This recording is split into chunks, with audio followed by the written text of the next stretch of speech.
Welcome to another edition of the Business and Personal Podcast, where we bring you closer to the people that you do business with and just share great stories of things going on out there. And excited today to have pulled Rosalind DaCruz out of school here for a little bit. She's the founder and executive director of Rise Prep Academies of Woonsocket, Rhode Island. They're going through some transitions in a good way, getting bigger and better. So kind of wanted to highlight what they're doing there. So first of all, Rosalind, thanks for joining us today. Thanks for having me, Ryan. I'm excited to be here. So it's a business and personal podcast. So let's just give people a little idea of your background and what led you to the point where you're at today. Sure. So when I graduated college, I joined Teach for America, and I was teaching high school history in a city right outside of Boston. And I had all these grandiose ideas of education and high school and what it was going to look like. And about halfway through my first year, I realized that one of the biggest challenges I was going to face is that about half of my class could not read on grade level. And in fact, most of them were still reading at about 4th or 5th grade level. And I was charged with teaching them 11th grade history. And so I taught there for 2.5 more years. I finished out my Teach for America course stint, and I stayed an extra year. I loved my students. I loved my teammates. I loved my school. But I could not seem to get away from this feeling that we had to do more for kids to set them up for success in high school. How are they going to access the curriculum? How are they going to be successful in college if they couldn't read, write, and do math on grade level? And so I became really interested, started reading a lot of blogs, started reading books on what does foundational literacy look like? How do I incorporate it in my high school classroom? And one day I was sitting in my living room, I saw this email blast come through from Teach for America saying, do you want to open your own school and start from scratch and, do it the right way from the start? And I was like, yes, sign me up. 3 years into teaching, had no idea what I was signing up for, but I interviewed for Building Excellent Schools right outside of Boston. And it was this incredible experience where I got to travel the country and see over 75 high-performing urban public charter schools that were just raising the bar for education, starting in kindergarten through high school, seeing these joyful schools that were focused on making sure that every single kid in the classroom was at grade level and excelling. And I got to steal bits and pieces of every single one of them and went back for many more visits to design Rise Prep. And so we started with kindergarten in 2015 with 46 kids. We call them scholars at Rise Prep, and we have grown a grade each year. So our K through 8 was fully built out last year, and our very first kindergartners started at Rise Prep Upper Academy, our high school that we opened this year, starting with just 9th grade, growing a grade each year. So that is kind of how I became focused in Woonsocket on Rise Prep, but it has been a whirlwind and something I wouldn't trade for the world. What an amazing path. That's why I have you on this podcast. You definitely took a path not a lot of people take. I mean, could you imagine, when you were going through college that you'd be at this point here today? Did it ever even cross your mind? No, but I'm glad. I'm glad that it did bring me here. And I think, the best way that we can make things better is to get involved and change them ourselves too. So as you mentioned, you're on a decade now with Rise Prep. So just give people an idea of the uniqueness that you bring to this school and exactly what it does have to offer. Yeah. So it's the 10th year anniversary has been a really great reflection point for us. I think growth is really hard. It is almost easier to be small and tight knit and get to everyone and everything in just the way that you want every single time. But when I look back at the last 10 years, what I think we have done really well that makes us unique is that our school community, and now 2 school communities, they really have the village aspect. We really work hard to build relationships and rapport with our scholars and also with their families. And we have this small, tight-knit learning community where we're focused on college and success in life and community engagement starting in kindergarten. And we have a longer school day. We have athletics and enrichment such as music and art. and computer science. We have a co-teaching model in the younger grades. So you have two fully certified teachers helping you in those really critical foundational years. And I think what makes us unique is like we are still a place where our scholars are seen and known by all of the adults. And when you drop your kid off every morning, you feel that. You know that they know your scholar by name. They're helping them in if they're having a tough morning. They're celebrating something awesome that they knew they accomplished over the weekend from a former conversation. And I think what also makes us unique is that we know that humans are successful in life, not only because they're strong academically, but they have the right character traits and mindsets. And we are a value-based learning community. We talk about our RISE values all the time. We talk about respect and integrity and self-determination and excellence and how you show up with those values in everything you do. And also about accountability and mindset. You know, what does it take to be successful, and how do you have the right mindsets to be able to go through growth comfortably? And I think as an organization, we've tried to model that. It's not always perfect, but every single year we look towards improving. And so I think those are the things that have kept us feeling unique and also kept us, you know, reaching towards our mission.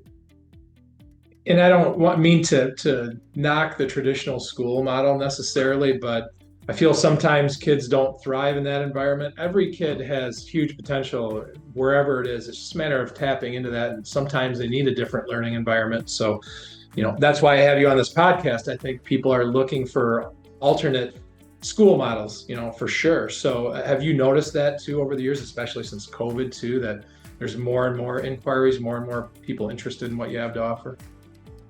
Absolutely. I mean, we always promote school choice over school competition. And I think that the more options that our families have with different models and structures and priorities, the better it is for kids. And at the end of the day, every kid in Woonsocket wins when they are attending a school that is best for them. And so our school is specifically also designed for a lot of scholars who might have ADHD. We have scholars with ASD, and the highly structured environment is great. It's predictable, it's safe, it's calm, it allows them to focus and learn. We also have scholars who are excelling and they need harder and more challenging work. And being a small school, we're able to provide some of those and give them options to attend classes in a different grade in some years. And so I think school choice is so important. And I think it's even more important in our urban core in Rhode Island, where sometimes our families are furthest from the opportunities that they deserve. And so, having our schools here in Woonsocket is especially meaningful because it means that families aren't locked into their neighborhood school by district or zip code, but they actually have opportunities to apply to somewhere they think might be a better fit. And that's what's really important to us. So, let's talk about the addition of the Upper Academy here a little bit. And I'm sure that class, you love all the classes, but they're probably near and dear to your heart. They're the pioneers. They've had to be kind of the guinea pigs at every stage of the growth of this school. And this is another new frontier for them. So how have they adjusted, and how are things going so far with that? Yes, I think I said in our graduation speech for them last year, they do have such a soft spot in my heart because they have been the most flexible and resilient scholars. They've changed buildings multiple times. They've changed models multiple times. They've changed staffing multiple times.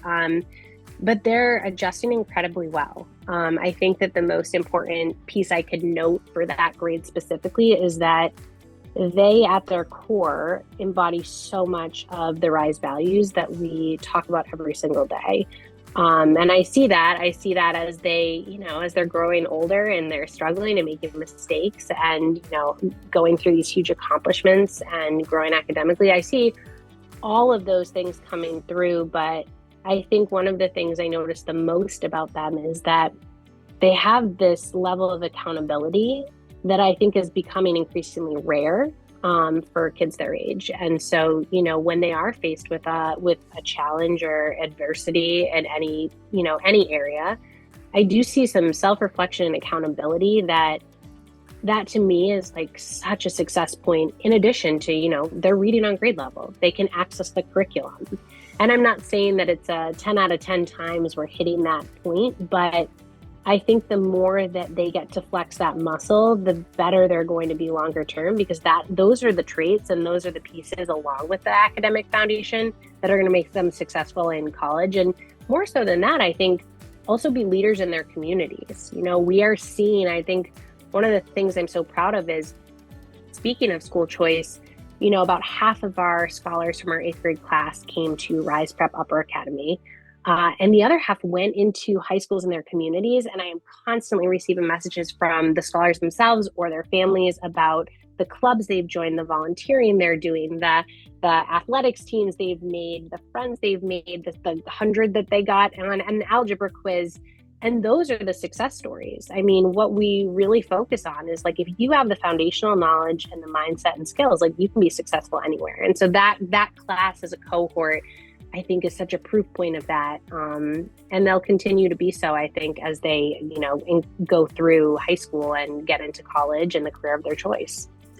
Yeah, because guess what? There's going to be a lot of change and adversity in life. So a lot of the things you've described that they've gone through there, you're right. It just sets them up so well for some of the things they're going to encounter down the road. So 10 years in, amazing growth. I'm sure you're beyond happy with where you're at, but there's always another level to get to, other challenges down the road. So, what are your hopes and goals to continue to grow the school? Absolutely. I think one of the things we're always focused on is reclaiming academic performance. In 2018, our scholars were the highest performing in the state in ELA and the second highest performing in math.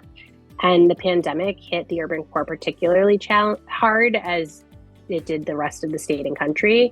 But for us, I think we are really laser focused on reclaiming academic results for kids, because we know being on grade level opens the door for opportunity for their lives. And I think continuing, despite what they might have going on outside of the house, despite what challenges they might be facing in school, really focusing on giving them the mindset and character traits to be a successful person.